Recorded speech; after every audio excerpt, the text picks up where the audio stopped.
Pe strada din Viflaim, mere Maica cu Iosif, Iisus s-a născut în seara de Crăciun. Când din Viflaim să iasă,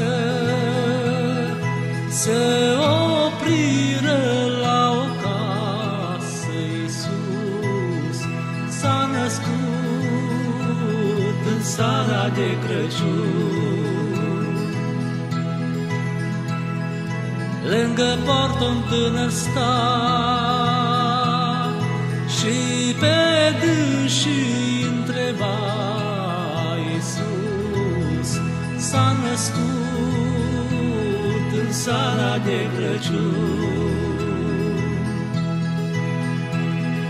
De unde veniți, drumeți, tocmai de la Nazaret, Iisus s-a născut în seara de Crăciun. Fieți milă, tânăr bun, și nu ne lăsa pe drum, Iisus s-a născut în seara de Crăciun.